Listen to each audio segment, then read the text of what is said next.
안녕하세요. 나무아카데미입니다.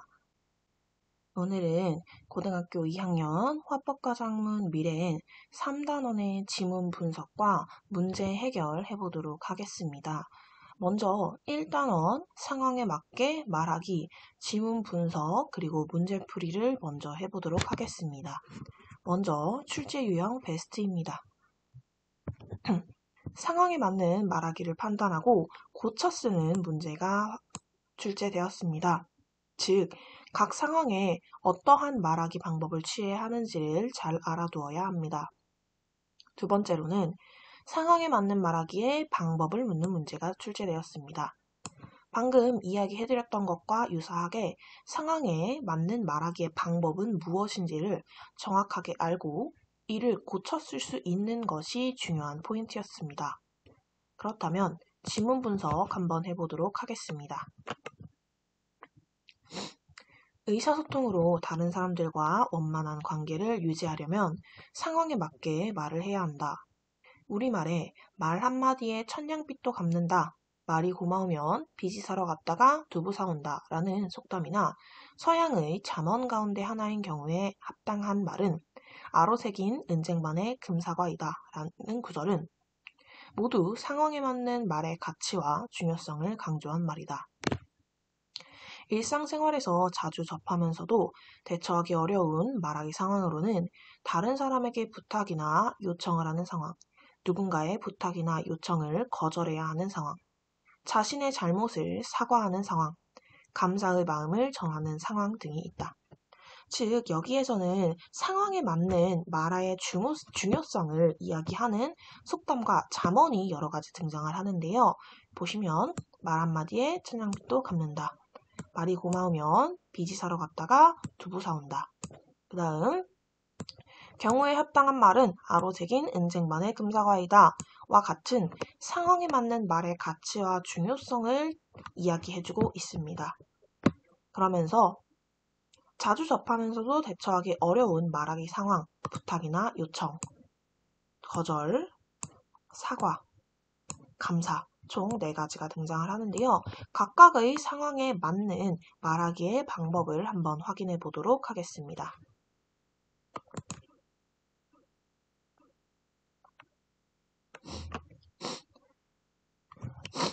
부탁이나 요청은 상대방에게 어떤 일이나 행동을 청하여 도움을 받고자 하는 행위이다. 상대방의 마음을 움직여야 도움을 받을 수 있으므로 정중하고 겸손한 태도로 말해야 한다. 부탁이나 요청을 할 때에는 먼저 상대방이 나의 부탁이나 요청을 들어줄 수 있는 상황인지 확인하는 과정이 필요하다. 그런 다음 부탁이나 요청하려는 내용을 구체적으로 말해야 한다.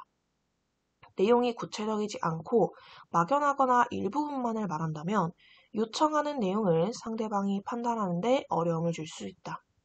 자신의 처지를 설명하고 상대방의 입장을 배려하여 상대방이 부담을 덜 수 있게 말하면 더 효과적이다.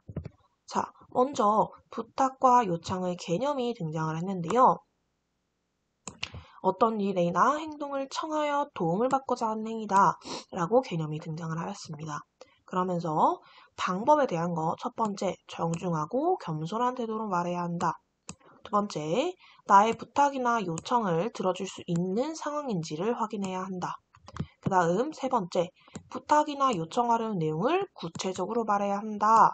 마지막으로 네 번째, 자신의 처지를 설명하고 상대방의 입장을 배려하여 상대방이 부담을 덜 수 있게 말해야 한다. 이렇게 총 4가지의 방법이 등장을 하였습니다. 이에 대한 예시로 영민아, 오늘 방과 후에 시간 있어? 괜찮다면 나 물리학 과제 좀 도와줄 수 있니? 다음 시간에 연력학 법칙에 대해 발표해야 해서 자료를 만들기는 했는데 내가 물리학에 많이 약하잖아. 네가 잠깐만 검토해주면 될 것 같은데 괜찮겠어? 이렇게 예시를 하나 들어주고 있습니다. 그렇다면 이번에는 거절 한번 살펴보도록 하겠습니다. 거절은 상대방의 부탁이나 요청을 받아들이지 않고 물리치는 행위이기 때문에 기본적으로 말하는 사람뿐만 아니라 상대방에게도 부담을 줄 수 있다. 부탁이나 요청을 받게 되면 우선 상대방의 처지나 입장 등을 충분히 이해하는 자세를 갖는 것이 바람직하다. 상대방의 부탁이나 요구를 들여다보기 어려울 때는 상대방을 배려한다는 생각에서 모호하게 말하는 것보다는 거절의 뜻을 분명하게 밝히는 것이 좋다. 거절을 할 때에는 먼저 거절하는 것에 대해 미안함을 전하고 상대방의 부탁이나 요청을 거절할 수밖에 없는 이유를 구체적으로 덧붙인다.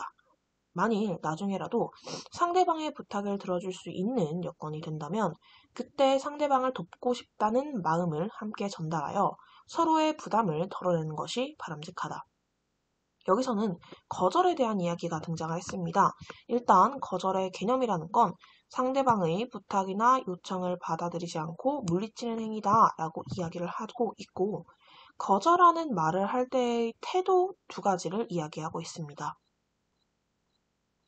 첫 번째로는 상대방의 처지나 입장 등을 충분히 이해하는 자세를 가져야 하고 두 번째로는 거절의 뜻을 분명하게 밝히는 것이 좋다. 총 두 가지가 나옵니다. 그 후에는 거절하는 말하기에 어떠한 내용을 담아야 하는지 총 세 가지가 등장을 하는데요. 첫 번째로는 거절하는 것에 대해 미안함을 전하고 두 번째로는 거절할 수밖에 없는 이유를 덧붙이고 마지막으로는 나중에라도 상대방의 부탁을 들어줄 수 있는 여건이 된다면 그때 상대방을 돕고 싶다는 마음을 전달하는 것이 좋다. 즉 이러한 세 가지 말하기 내용을 지키는 것이 좋다라는 이야기가 등장을 했습니다. 이것과 관련된 예시도 하나 등장을 했는데요. 미안해서 어쩌지? 방과 후에 동아리 모임이 있어서 네 부탁을 들어주기 어려울 것 같아. 내가 대표라서 빠질 수도 없고 일주일 전에 한 약속이라 모임 시간을 변경하기도 어렵거든. 내일은 봐줄 수 있는데 그래도 될까? 이렇게 미안하는 마음을 표현하고 거절하는 이유를 구체적으로 밝히고 있는 예시를 하나 확인하실 수 있습니다. 그렇다면 이번에는 사과하는 말하기입니다. 사과는 자기의 잘못을 인정하고 용서를 비는 행위이다. 사과를 할 때는 자신의 행동 중에서 상대방에게 피해를 주거나 상대방의 기분을 상하게 한 것이 무엇인지 명확히 인식하고 자신의 잘못을 솔직하게 인정해야 한다.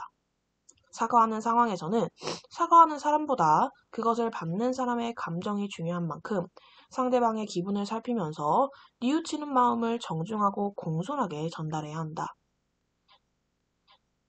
자신의 행동을 합리화하려 하거나 다른 사람을 탓하는 내용은 자칫 변명으로 비춰 상대방을 더 언짢게 할 수 있으니 삼간다.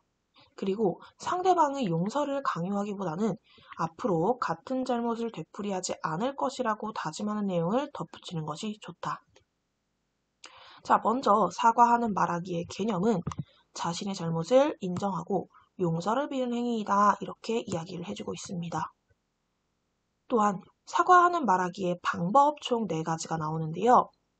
첫 번째로는 자신의 잘못을 솔직하게 인정하는 것. 두 번째로는 상대방의 기분을 살피면서 뉘우치는 마음을 정중하고 공손하게 전달하는 것. 세 번째로는 자신의 행동을 합리화하려 하거나 다른 사람을 탓하는 내용은 변명으로 느껴질 수 있다. 그러니까 삼가야 한다. 마지막으로는 앞으로는 같은 잘못을 되풀이하지 않을 것이라고 다짐하는 내용을 덧붙여야 한다. 이렇게 총 4가지가 나오고 있습니다. 이것과 함께 사과하는 말을 할 때의 태도와 피해야 할 태도 각각 한 가지씩이 등장하는데요. 첫 번째, 사과하는 말을 할 때 필요한 태도는 자신의 행동 중에 상대방에게 피해를 주거나 기분을 상하게 한 것이 무엇인지를 명확하게 인식해야 한다라는 것이고 피해야 하는 것은 상대방의 용서를 강요하는 태도이다 라고 이야기를 해주고 있습니다. 이것의 예시로 또 하나의 대화 상황이 드러나는데요.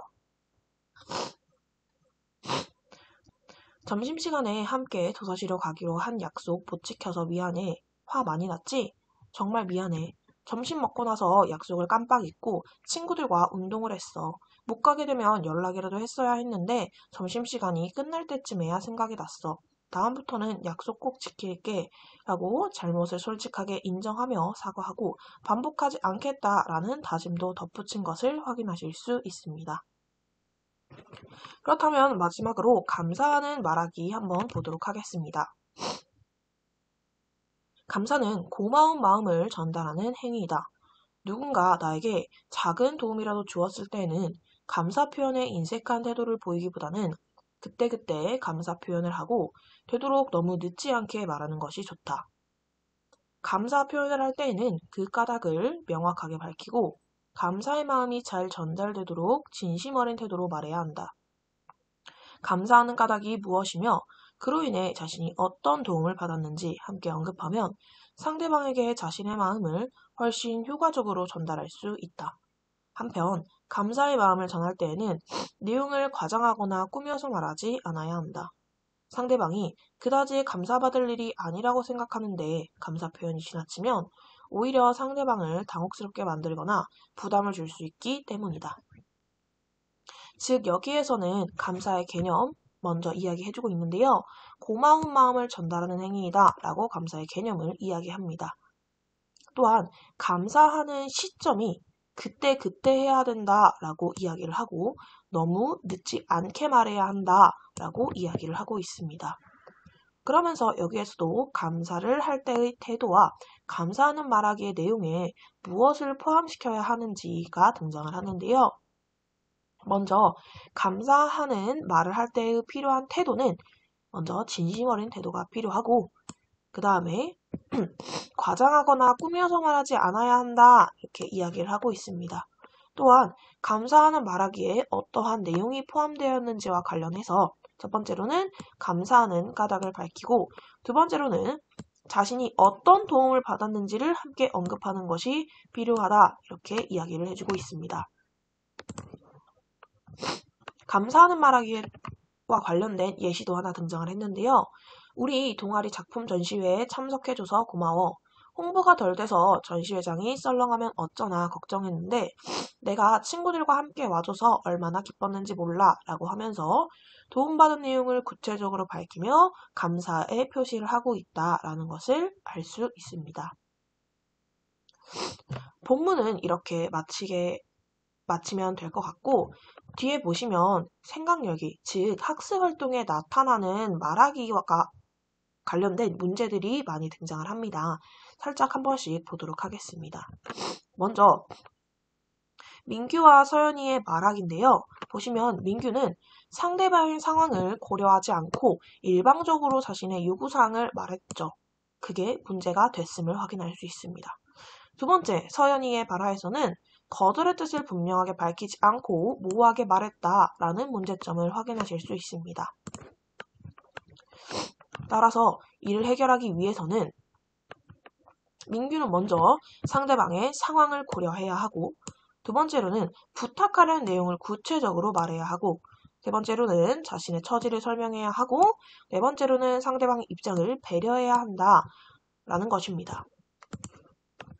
서연이는 먼저 미안한 마음을 표현한 후에 거절하는 이유를 구체적으로 밝혀야 합니다. 즉, 거절의 의사를 확실하게 전달을 해야 하고 마지막으로는 나중에라도 함께 하고 싶다라는 마음을 전달하는 것이 필요합니다. 마지막 이번에는 드라마에 나오는 말하기 상황을 한번 보고 무엇이 잘못되었는지를 한번 확인해 보도록 하겠습니다. 먼저 아영이의 의도를 고려할 때 아영이가 정우에게 어떻게 부탁하면 좋았을지와 관련해서 아영이는 먼저 상대방의 상황을 확인했어야 하고 부탁할 내용을 구체적으로 밝혔어야 하며 상대방의 입장을 배려하는 말하기가 필요했다라는 것입니다. 즉, 거꾸로 말해보면 상대방의 상황을 확인하지 않았고 부탁할 내용을 구체적으로 밝히지 않았고 상대방의 입장을 배려하며 말하지 않았기 때문에 문제가 되었던 상황이겠죠. 그렇다면 여기까지 살펴보고 이번에는 문제 한번 확인해 보도록 하겠습니다.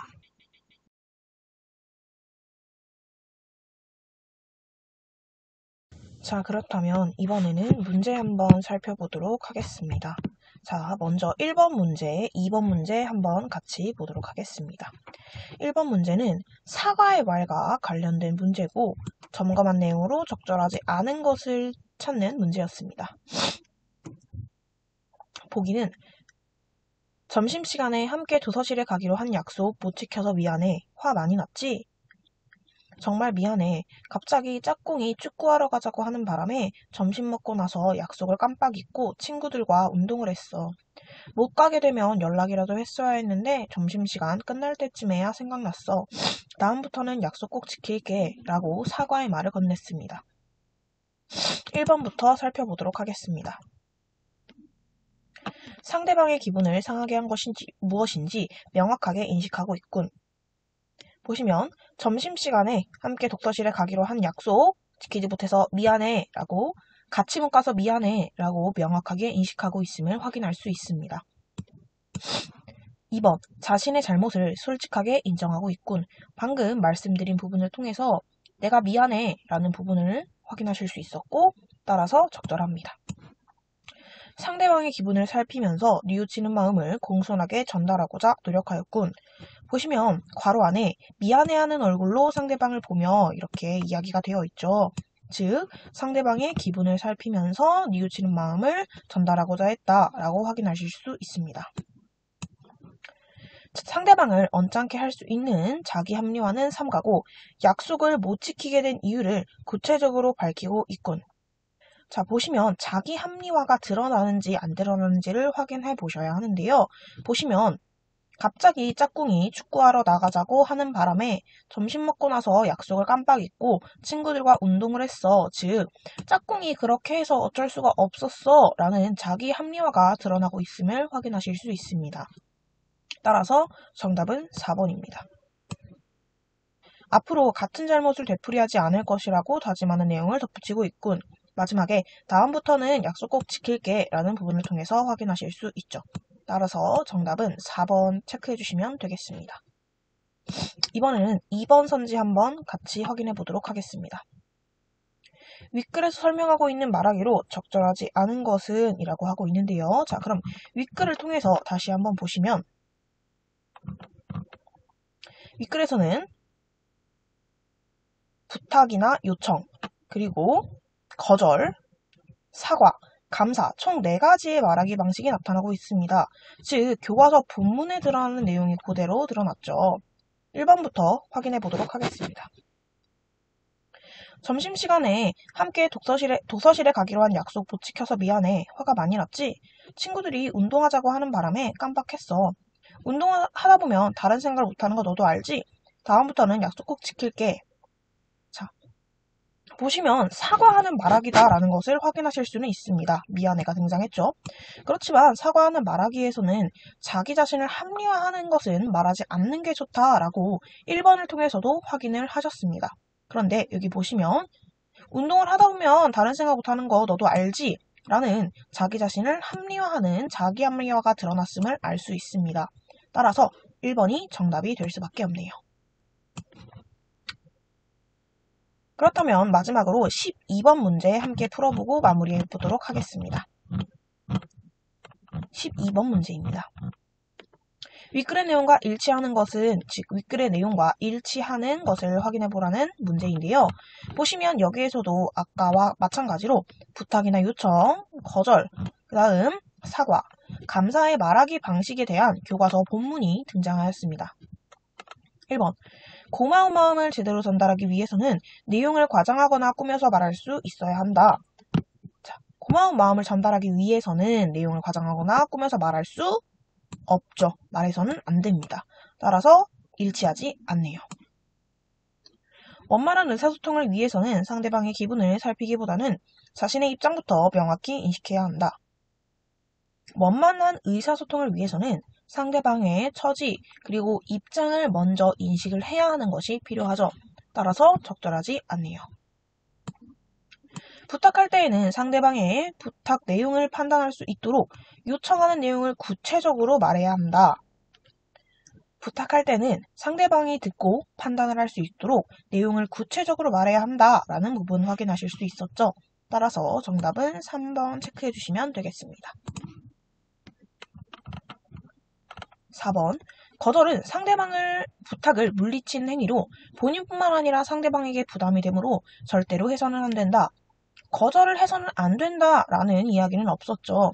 다만 거절을 할 때에는 분명하게 자신의 의사를 밝혀야 한다라는 것이 등장했었습니다. 따라서 적절하지 않습니다. 5번. 감사 표현을 할 때에는 그 까닭을 명확히 밝히기보다는 감사의 마음이 잘 전달되도록 진심 어린 태도로 말해야 한다. 감사 표현을 할 때에는 감사의 마음이 잘 전달되도록 하는 것뿐만 아니라 그 까닭도 명확하게 밝혀야 한다라고 등장을 했었죠. 따라서 적절하지 않습니다. 이렇게 세 문제 모두 풀어봤고, 그렇다면 3-2단원 지문 분석과 문제풀이 해보도록 하겠습니다.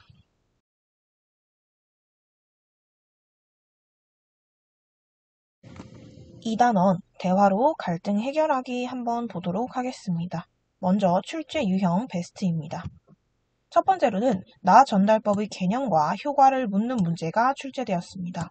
나 전달법이라는 것이 사실 이 단원에서 가장 중요한 것입니다. 따라서 이 나 전달법의 개념을 알고 효과를 아는 것은 정말 중요합니다. 두 번째로는 갈등 상황에서 적절한 나 전달법의 대화를 묻는 문제가 출제되었습니다. 즉, 나 전달법이라는 것을 잘 알고 이를 어떻게 적용하여 사용할 수 있는지를 확실하게 알아두시는 것이 필요합니다. 그렇다면 지문 분석 한번 들어가 보도록 하겠습니다. 우리는 살아가면서 여러 가지 이유로 다른 사람들과 갈등을 겪게 된다. 이러한 상황에서 갈등을 해결하고 상대방과 원만한 관계를 유지하려면 어떻게 해야 할까? 가장 먼저 갈등을 회피하지 않고 갈등 상황을 직면하여 해결하려고 노력하는 자세가 필요하다.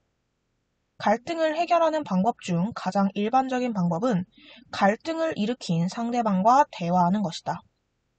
대인관계에서 발생하는 갈등을 조정하는 대화 방법으로는 나 전달법이 있다.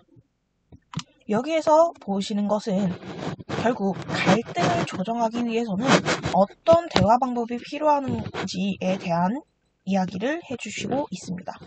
보시면 갈등 관리를 해야 하는 이유는 상대방과의 원만한 관계를 유지하기 위해서, 또한 갈등을 회피하지 않고 직면하여 해결하려고 노력하는 자세가 필요하고, 그 중에서도 가장 일반적인 방법은 대화를 하는 것인데 그 대화도 나 전달법을 통한 대화를 하는 것이다. 이렇게 이야기를 해주고 있습니다.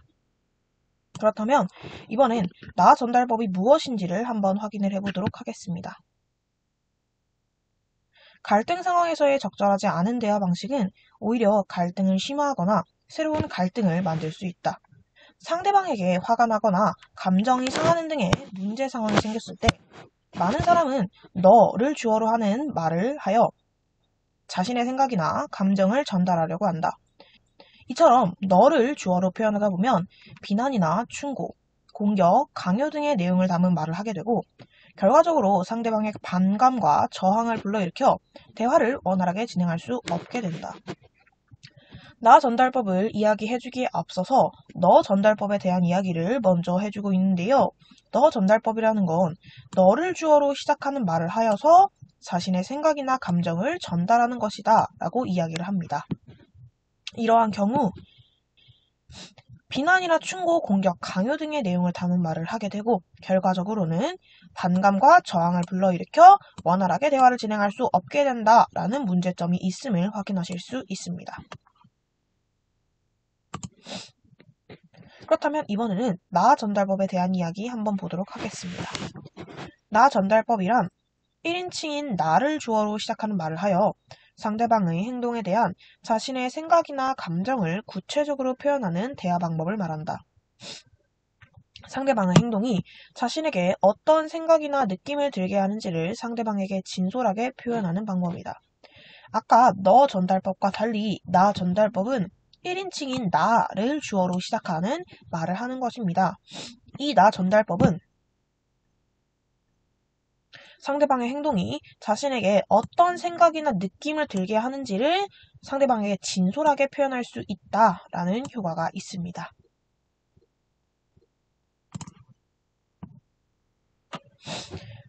여기에 예시로 나 전달법과 너 전달법의 예시가 등장을 했죠. 요거를 보시면 한번 제대로 확인하실 수 있을 것입니다. 그렇다면 이번엔 나 전달법은 어떻게 구성되어야 하는지 구성 요소에 대한 이야기를 한번 보도록 하겠습니다. 나 전달법은 사건, 감정, 기대로 내용을 구성하여 전달한다. 곧 자신이 문제로 인식한 상대방의 행동이나 상황, 사건만을 대상으로 삼아 객관적으로 말하고 이에 대한 자신의 감정을 솔직하게 이야기한다. 그리고 그러한 감정을 다시 느끼지 않기 위해 자신이 말하는 상대방의 행동이나 상황을 상대방이 받아들일 수 있는 수준에서 구체적으로 이야기하는 것이 나 전달법이다. 즉, 나 전달법의 구성 요소는 총 3가지인데요. 첫 번째로는 사건, 두 번째로는 감정, 세 번째로는 기대, 이렇게 3가지로 확인하실 수 있습니다. 그렇다면 사건은 무엇이냐? 즉, 자신이 문제로 인식한 상대방의 행동이나 상황을 사건이라고 이야기를 하고 그로 인한 자신의 감정이 감정이며 그러한 감정을 다시 느끼지 않기 위해 자신이 바라는 상대방의 행동이나 상황이 바로 기대입니다. 즉, 이 3가지를 갖추어서 이야기하는 것이 정말 중요합니다.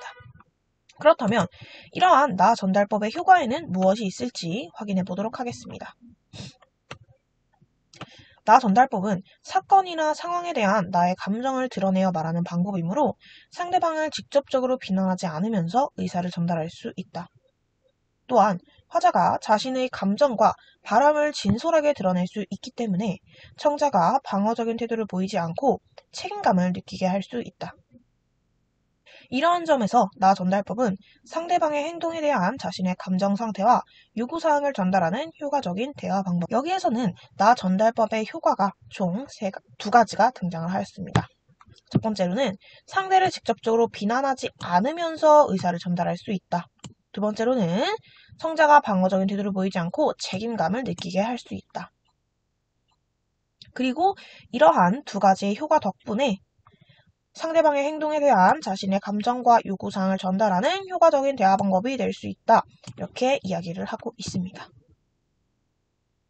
그렇다면 갈등 상황에서 다양한 대화 방법에 대해서 마지막으로 살펴보고 본문은 마무리하도록 하겠습니다. 대화에서 갈등이 발생할 때 이를 더 키우지 않고 처리할 수 있는 방법은 나 전달법 외에도 다양하다. 어떤 방법을 사용하든 중요한 것은 갈등 상황에서 자신의 감정을 진솔하게 표현하여 상호 협력적으로 갈등 상황을 관리하는 태도를 지녀야 한다는 것이다. 따라서 말하는 태도뿐만 아니라 듣는 태도 역시 중요하게 여겨야 한다. 상대방의 말을 주의 깊게 들으면서 상대방이 부담을 느끼고 불편한 마음을 갖게 된 까닭과 자신에게 무엇을 원하는지를 파악할 수 있어야 한다. 그에 따라서 적절하게 나의 생각과 감정을 전할 수 있기 때문이다. 여기에서는 갈등을 해결하는 대화에서 갖추어야 할 말하기 태도, 그 다음에 듣기 태도를 이야기를 해주고 있습니다. 먼저 말하기 태도라는 건 자신의 감정을 진솔하게 표현하여 상호 협력적으로 갈등 상황을 관리하는 말하기 태도가 필요하다.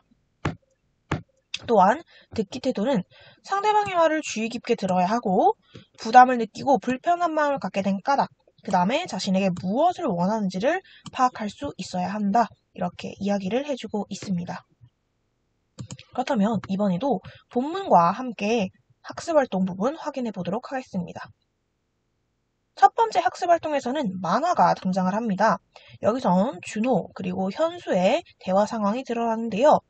각각 갈등이 커지게 된 까닭을 말하기와 듣기 측면에서 살펴보고 있습니다. 즉, 준호는 먼저 너 전달법을 사용했고 현수가 원하는 것이 무엇인지를 알려고 하지 않았습니다. 또한 현수는 자신의 입장만 앞세우며 전달하였고 준호의 말을 건성으로 들으면서 화를 내는 이유를 이해하려고 하지 않았다라는 것이 문제점이죠. 따라서 이를 해결하기 위해서 준호에게는 너 전달법이 아닌 나 전달법을 사용해서 이야기를 해보는 것이 좋을 것 같아 라는 조언을 해줄 수 있고 현수에게는 상대방의 처지에 대한 이야기보다 먼저 나의 행동에 문제가 있었는지는 확인해보는 것은 어떨까? 라고 이야기를 해주는 것이 필요하다. 라고 등장을 하고 있습니다. 두 번째 학습활동에 보시면 수빈이의 상황과 철우의 상황이 등장합니다. 먼저 수빈이의 상황은 2학년이 되어 처음 만난 짝인 윤희가 1학년 때 같은 반이었던 친구들에게 나에 대해 좋지 않은 말을 하고 다닌다는 말을 듣게 되었다. 내 앞에서는 친하게 지내자며 상냥한 태도를 보였기에 윤희의 그런 행동이 이해가 되지 않는다. 하지만 난 앞으로도 윤희와 친하게 지내고 싶다. 라는 수빈이의 상황이 등장을 하게 됩니다. 이번에는 철우의 상황입니다. 철우는 방학 시간에 모둠 활동으로 조사 보고서를 작성해야 하는데 준서가 깜빡 잊었다며 맡은 부분을 조사해 오지 않았다. 혹시 숙제를 잊을까봐 모둠원 전체에게 문자 메시지를 보냈는데도 몰랐다라고 하니 황당하기도 했다. 지난번에도 준서 때문에 모둠 전체가 곤란한 상황에 처했던 적이 있었는데 준서는 달라지지 않은 것 같다라는 상황에 처했습니다. 이러한 수빈이와 철우의 상황을 바탕으로 나 전달법을 구성해 보는 것이 필요한데요. 보시면 상황, 사건, 감정, 기대, 총 사건, 감정, 기대 이 세 가지의 측면에서 나 전달법을 구성해 보도록 하고 있습니다. 먼저 수빈이의 상황에서는 사건, 네가 다른 아이들에게 나에 대해 부정적인 말을 하고 다닌 것을 알게 되어 감정, 조금 불쾌하기도 하고 마음이 아팠어. 기대, 나는 앞으로도 너랑 친하게 지내고 싶어. 그러니까 나에게 서운한 점이 있으면 직접 말해주면 좋겠어. 그 다음 철우의 상황에 사건, 숙제에 대한 연락을 했는데도 네가 몰랐다고 잡아떼서 감정, 나는 조금 화가 나고 짜증이 났어. 기대, 나는 우리 모둠이 다 함께 좋은 보고서를 작성했으면 좋겠어.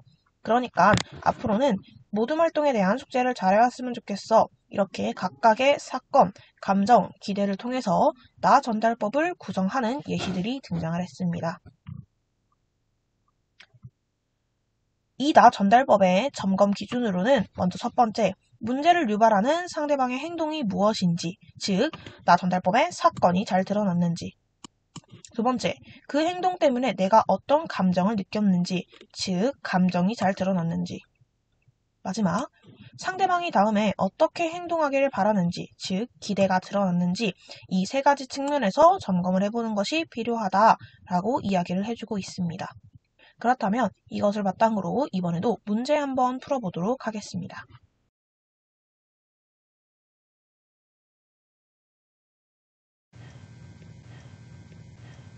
1번 문제입니다.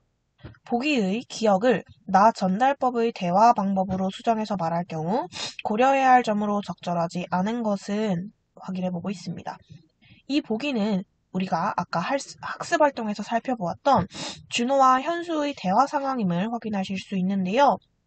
한번 준호의 기억 보도록 하겠습니다. 네가 계속 그러고 있으니까 청소가 늦어지잖아. 아까 확인하셨던 것처럼 준호의 말하기 방법의 문제점은 너 전달법을 활용해서 이야기를 한다라는 것이었죠. 따라서 이를 나 전달법으로 수정하는 것이 필요합니다. 그러면서 고려해야 할 점이니까 당연히 나 전달법의 개념이라던가 효과에 대한 이야기를 살펴봐야겠죠. 보시면 1번, 사건에 대한 자신의 감정을 솔직하게 드러낸다.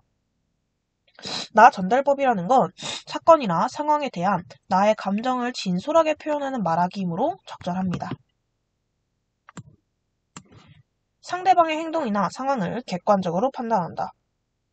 즉, 나 전달법의 구성 요소 중 사건이라는 것은 자신이 문제로 인식한 상대방의 행동이나 상황만을 대상으로 삼아서 객관적으로 말하는 것이 필요했었죠. 따라서 적절하네요. 기대는 상대방이 받아들일 수 있는 수준으로 제시해야 한다. 마지막에 들어가 있는 기대라는 거는 자신이 바라는 상대방의 행동 그리고 상황을 상대방이 받아들일 수 있는 수준에서 이야기를 구체적으로 하는 것이 필요하다라고 등장을 했었습니다. 자신이 바라는 상대방의 행동을 구체적으로 이야기한다. 방금 말씀드렸듯이 기대는 구체적이고 상대방이 받아들일 수 있는 수준으로 제시하는 것이 중요하죠. 그렇다면 정답은 5번이겠습니다. 한번 5번 확인해 볼게요. 상대방의 문제점을 직접적으로 표현해 책임감을 부여한다. 나 전달법은 상대방을 직접적으로 비난하지 않으면서 청중에게 책임감을 부여할 수 있는 말하기라고 말씀을 드렸었죠. 따라서 정답은 5번입니다. 그렇다면 이번엔 2번 문제 확인해 보도록 하겠습니다. 2번 문제는 철우의 상황, 아까 수빈이와 철우의 상황 학습활동에서 살펴보았었죠. 그 부분에 대한 이야기네요. 과학 시간에 모둠 활동으로 조사 보고서를 작성해야 하는데 준서가 깜빡 잊었다며 맡은 부분을 조사해오지 않았다. 혹시 숙제를 잊을까봐 모둠원 전체에게 문자 메시지를 보냈는데도 몰랐다 라고 하니 황당하기도 했다. 지난번에도 준서 때문에 모둠 전체가 곤란한 상황에 처했던 적이 있었는데 준서는 전혀 달라지지 않은 것 같다. 보시면 2번 문제는 철우가 준서에게 자신의 생각을 전하려 할 때 말하는 태도로 적절하지 않은 것을 묻는 문제였습니다. 준서의 눈을 바라보며 진심을 당해 정중하게 말한다. 대화로 갈등을 해결하기 위해서는 진심을 담아야 하고 정중한 태도로 말해야 한다라고 이야기가 있었죠. 적절합니다. 문제를 유발한 준서의 행동이 무엇인지 구체적으로 말한다. 나 전달법에서 바로 사건에 해당하겠죠. 준서가 그러한 행동을 하지 않도록 고압적인 어조로 말한다. 고압적인 어조로 말을 하는 거는 말 그대로 그 상대방에 대해 직접적인 비난을 하는 것이죠. 따라서 직접적인 비난을 하지 않는 것이 중요하다라고 했었기 때문에 정답은 3번입니다. 준서의 행동으로 인해 어떤 감정을 느꼈는지 사실대로 말한다. 나 전달법의 감정에 해당하는 부분이겠고요. 준서가 다음에 어떻게 행동하기를 바라는지 진솔하게 말한다. 이 부분은 나 전달법의 기대에 해당하는 부분이겠죠. 그렇다면 마지막 문제 16번 한번 풀어보도록 하겠습니다.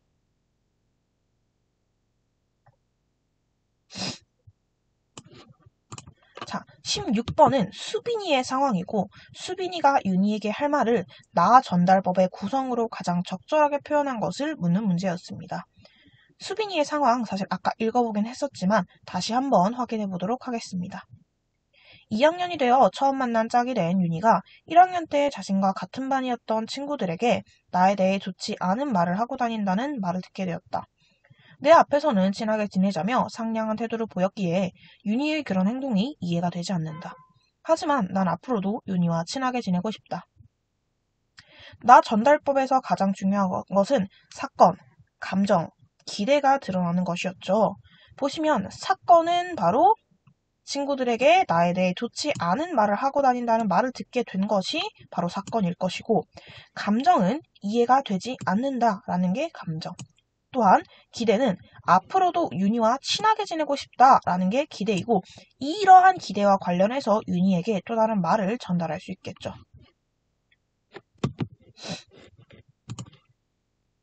그렇다면 5번 한번 보도록 하겠습니다.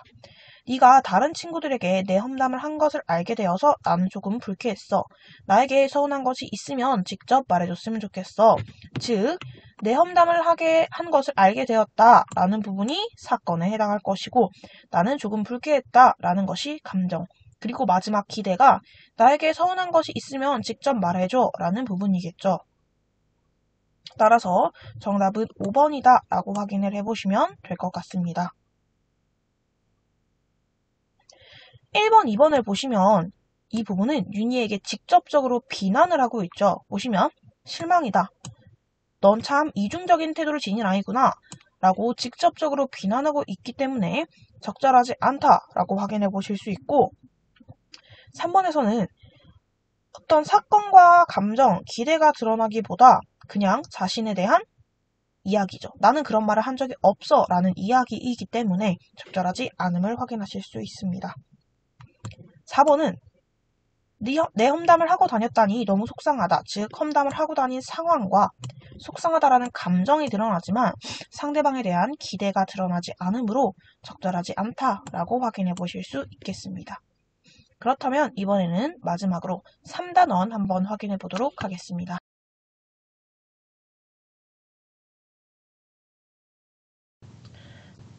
3단원 친교를 표현하는 글쓰기 지문과 문제 한번 확인해 보도록 하겠습니다. 먼저 출제 유형 베스트입니다. 그래서 고려한 장문 맥락과 사용된 글쓰기 전략을 묻는 문제가 출제되었습니다. 즉, 장문 맥락이 무엇인지를 확인하셔야 하고 그 다음 글쓰기 전략이 어떻게 사용됐는지를 확인하실 수 있어야 합니다.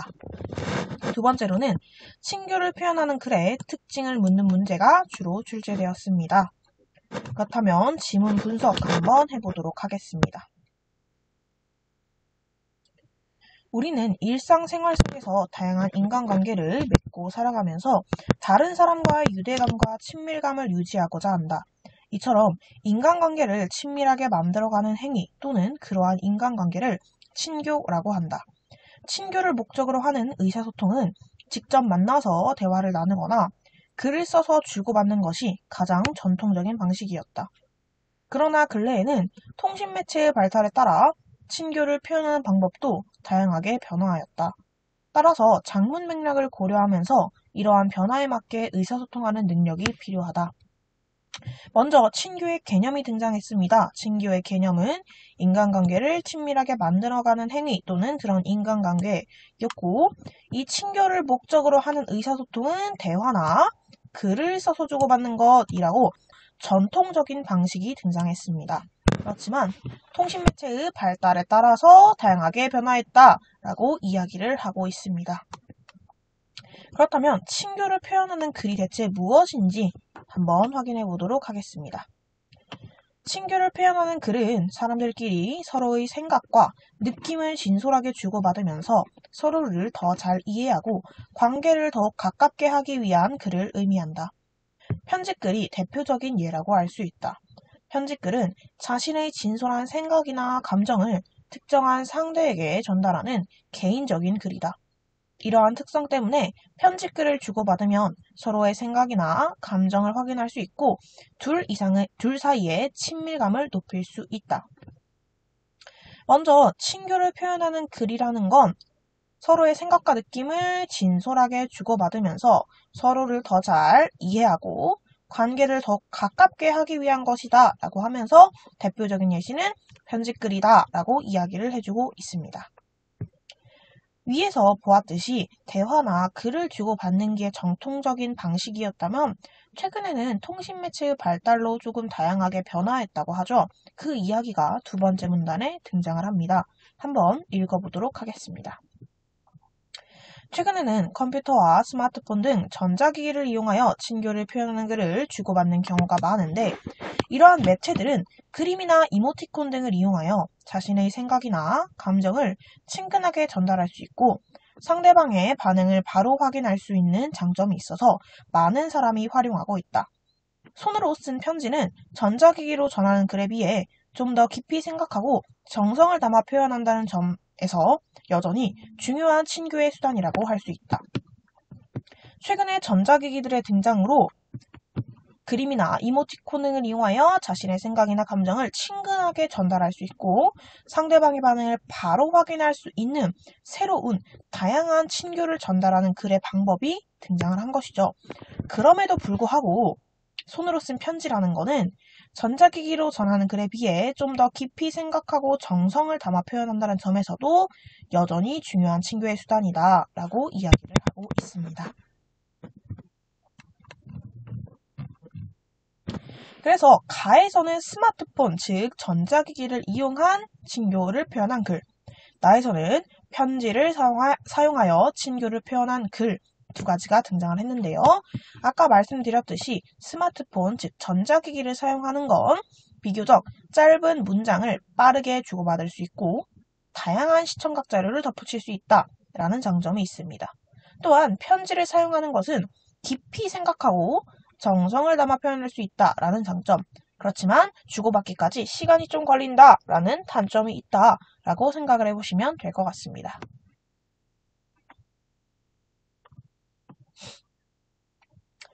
이번에는 초대하는 글에 대한 이야기를 한번 보도록 하겠습니다. 어떤 모임이나 행사가 있을 때 다른 사람을 초대하는 글도 친교를 표현하는 글에 속한다. 모임이나 행사에 어떤 사람을 초대한다는 것은 그 사람과 모임이나 행사의 뜻을 함께 공유하고 싶다는 의미와 그 사람을 특별하게 생각하고 있다는 의미를 전달해준다. 따라서 초대하는 글을 받은 사람도 상대방의 따뜻한 마음을 느끼고 더욱 친근감을 갖게 된다. 이 밖에도 감사나 축하, 격려 등 내용을 담은 쪽지나 공지 등도 친교를 목적으로 한 글에 해당한다. 이러한 글들은 서로의 마음을 전달하고 확인할 수 있다는 점에서 인간관계를 더욱 친밀하고 두텁게 해준다. 여기에서는 두 번째인 초대하는 글에 대한 이야기가 등장을 했습니다. 초대하는 글은 결국 그 사람과 함께 공유하고 싶다는 의미, 그 다음에 그 사람을 특별하게 생각하고 있다라는 의미를 전달해 주기 때문에 친근감을 갖게 된다라는 효과가 있다, 이렇게 이야기를 해주고 있습니다. 그리고 이러한 친교를 전달하는 표현은 글의 효과는 인간관계를 더욱 친밀하고 두텁게 해준다라는 의의가 있다, 이렇게 이야기를 해주고 있습니다. 그렇다면 이번엔 장문 맥락에 대한 이야기를 살펴보도록 하겠습니다. 사실 장문 맥락과 관련된 건 1단원에서 한번 확인을 해보았는데요. 그 장문 맥락을 친교를 표현하는 글에서 어떻게 주의해야 하는지를 한번 살펴보도록 하겠습니다. 효과적인 글을 쓰기 위해서는 장문 맥락을 고려해야 한다. 장문 맥락으로는 독자와 글의 주제, 목적 등이 있는데 친교를 표현하는 글은 특정인을 대상으로 하는 경우가 많으므로 특히 독자의 특성을 고려하며 써야 한다. 글을 쓸 때는 기본적으로 독자를 존중하고 배려하는 태도를 지녀야 한다. 독자의 신분, 나이, 자신과의 친분 정도 등을 고려하여 그에 맞는 예의를 갖추어 써야 한다. 즉 여기에서는 장문 맥락을 고려해야 하며 장문 맥락에는 독자, 그 다음 글의 주제, 목적 이렇게 세 가지를 이야기하고 있는데 그 중에서 특히 독자의 특성을 고려해야 한다라고 이야기를 하고 있습니다.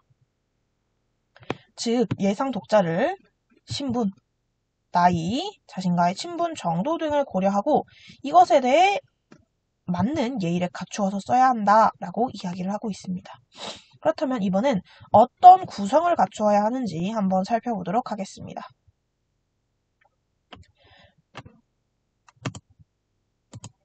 편집글이나 초대하는 글처럼 일정한 형식이 있는 글을 쓸 때에는 그 구성 형식을 지켜 쓰는 것이 좋다.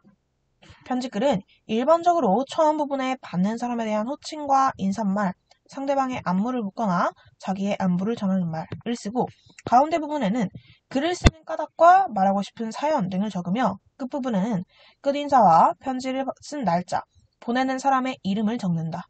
아주 가까운 사이라면 이러한 형식에 구애받을 필요가 없지만 그렇지 않은 경우 형식을 지켜서 쓰는 것이 좋다. 먼저 이런 글에는 일정한 형식, 즉 처음, 가운데, 끝이 있다라고 이야기를 해주고 있습니다. 편집글에서 처음에는 받는 사람에 대한 호칭, 그 다음 인사말, 그 다음 상대방과 나에 대한 안부가 들어가고 가운데 부분에는 이 글을 쓰는 까닭, 그 다음에 말하고 싶은 사연이 들어가야 하며 끝부분에는 끝인사, 그 다음에 편지를 쓴 날짜, 그 다음 보내는 사람의 이름이 들어가야 한다라고 이야기를 하고 있습니다. 그렇지만 이 형식에 완전히 구애받을 필요는 없다라고 이야기를 하고 있고 아주 가까운 사이가 아닌 경우에는 형식을 지켜 쓰는 것이 좋다 이렇게 이야기를 해주고 있네요. 그렇다면 이번엔 초대하는 글의 구성 한번 살펴보도록 하겠습니다. 초대하는 글을 쓸 때에는 먼저 간단한 인사말을 쓰고 행사를 하는 목적이나 이유를 알린다. 그 다음에는 간결하고 분명하게 행사 내용을 밝히고 마지막에는 참석을 바란다는 내용으로 마무리한다. 초대하는 글에서 장소나 시간 등 핵심이 되는 내용은 한눈에 알아보기 좋게 따로 제시하도록 하는 것이 일반적이다. 초대하는 글도 처음, 가운데, 끝의 형식을 지켜야 하는데 먼저 처음에는 간단한 인사말을 쓰고 그 다음에 가운데 부분에는 행사를 하는 목적과 이유를 써야 합니다. 또한 행사 내용을 가운데 쓰고 마지막 끝부분에는 참석을 바란다라는 내용으로 마무리해야 된다라고 이야기를 하고 있습니다. 편집글과는 조금 다르게 핵심이 되는 내용, 즉 장소, 시간과 같은 것들은 한눈에 알아볼 수 있도록 따로 제시하는 것이 일반적이다라고 이야기가 나옵니다. 마지막 문단입니다. 친교를 표현하는 글은 직접 마주보고 이야기를 하는 것은 아니지만 특정한 사람을 독자로 정해놓고 쓰는 글이기 때문에 독자와 직접 만나서 이야기하듯 자연스럽게 쓰는 것이 좋다. 지나치게 형식이나 표현에만 얽매이다 보면 하고 싶은 말을 다 못할 수도 있고 상대방에 대한 자신의 진심을 전하기 어려울 수도 있다. 즉, 친교를 표현하는 글의 형식을 지키는 것도 중요하지만 너무 형식에 얽매이는 것보다는 직접 만나서 이야기하듯 자연스럽게 쓰는 것이 좋다. 이렇게 이야기를 하고 있습니다. 그렇다면 이번에도 학습 활동을 통해서 한번 파악을 해보도록 하겠습니다. 첫 번째는 초대하는 글에 대한 이야기가 나오는데요. 이 글의 장문 맥락과 관련된 이야기가 등장을 합니다. 아까 말씀드렸듯이 초대하는 글은 처음, 가운데, 끝 이렇게 세 구성 형식을 갖추어야 하고 각각에 무엇이 들어가야 하는지 말씀을 드렸었죠. 그것과 함께 작성 요령을 한번 확인해 보도록 하겠습니다. 먼저 제목은 행사나 모임의 성격이 잘 드러날 수 있도록 적어야 하고 간결한 문장을 사용해야 합니다. 또한 내용을 쉽게 파악할 수 있도록 육하 원칙에 따라 적어야 하고 아까 중요했던 핵심 정보, 날짜, 장소, 교통편과 같은 정보는 별도로 눈에 잘 띄도록 작성해야 합니다. 추가로 맨 마지막에 작성 후에는 오류나 구성 형식 중 빠진 부분이 없는지 점검해야 한다 라고 작성 요령까지 한번 확인해 보실 수 있습니다.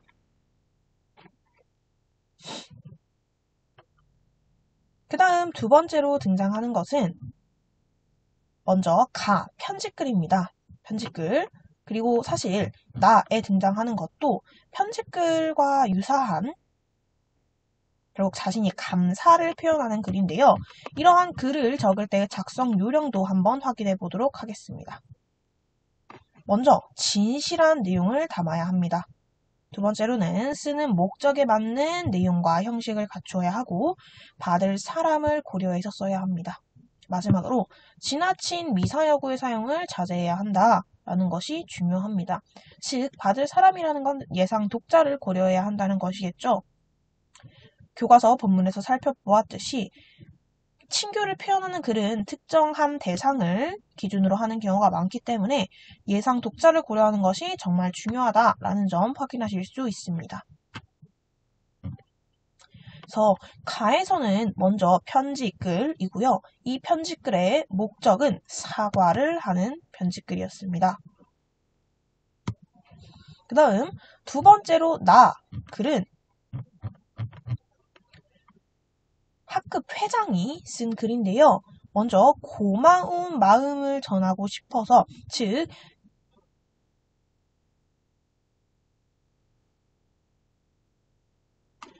게시판을 통해서 많은 학생들에게 전달하고자 하는 친교를 표현하는 글이다 라는 것을 확인해 보실 수 있습니다. 또한 이 글은 매체의 특성을 고려해서 맨 밑에 자료를 첨부했다라는 것을 확인해 보실 수 있는데요. 아까 교과서 본문에서 전자기기의 발달로 다양한 친교를 표현하는 글이 등장하였다라고 말씀을 드렸었죠. 그 부분과 연관이 있는 부분이기 때문에 확인을 한번 해보시면 좋을 것 같습니다. 그래서 가와 나에서 어떤 맥락을 고려하여 어떤 글쓰기 전략을 사용했는지를 한번 확인을 해보도록 하겠습니다. 먼저 가에서는 자신의 감정과 생각을 솔직하게 드러내며 자신의 그릇된 행동을 진심으로 사과하고 있다. 즉 진솔하게 표현하고 있음을 확인할 수 있고 상대방의 기분을 헤아리며 자신의 바람을 전달하고 있습니다. 또한 특정 친구에게 전달하는 편지글이기 때문에 친구에게 말하듯이 편안한 문체를 사용하였다라는 것을 확인하실 수 있습니다. 나에서는 아까 보시면 게시판에 올리는 글이라고 말씀을 드렸죠. 따라서 공식적인 상황입니다. 그렇기 때문에 친구들에게 전하는 것이지만 높임 표현을 사용했다라는 것을 알 수 있고 중간에 보시면 친구들의 이름을 한 명 한 명 언급하면서 구체적으로 고마움을 표현함을 확인하실 수 있습니다. 그리고 마지막에 제가 말씀드렸듯이 매체의 특성을 이용하여 공연 영상을 첨부하는 부분을 확인해 볼 수 있습니다. 그렇다면 마지막으로 문제 한번 풀어보고 마무리하겠습니다.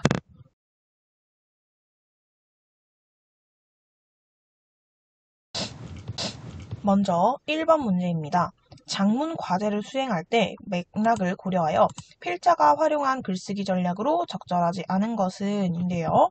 자, 이 부분은 아까 보셨던 학급 회장이 쓴 고마움을 전달하기 위한 게시판에 썼던 글이었습니다.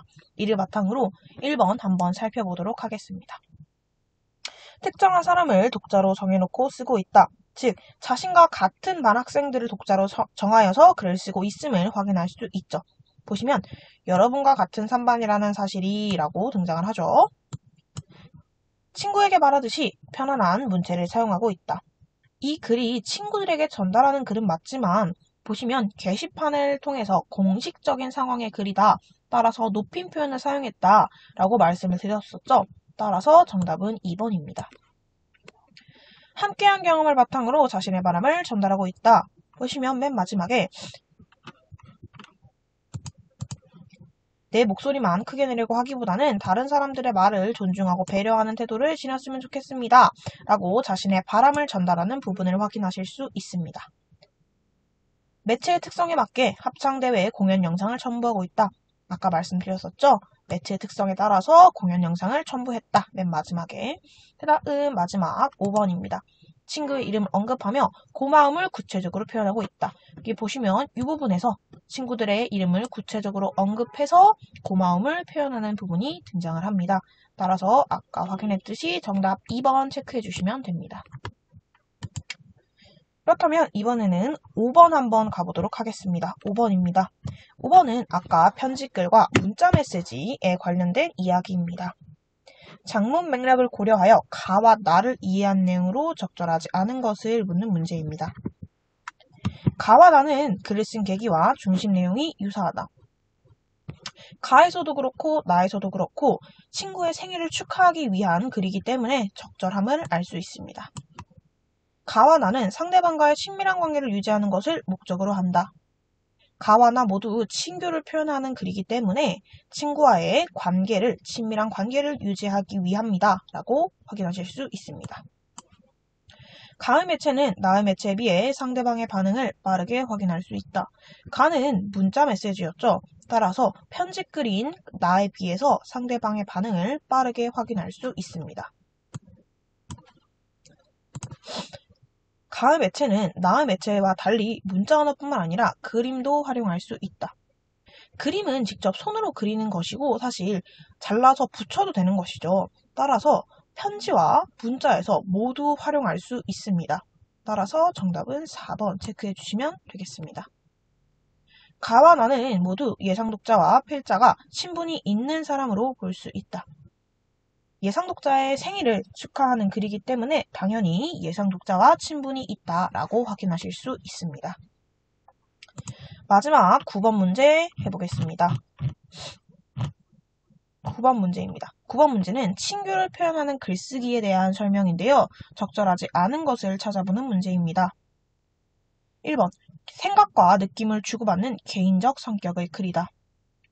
친교를 표현하는 글은 결국 사람들끼리의 서로의 생각과 느낌을 진솔하게 주고받는 글이죠. 따라서 적절합니다.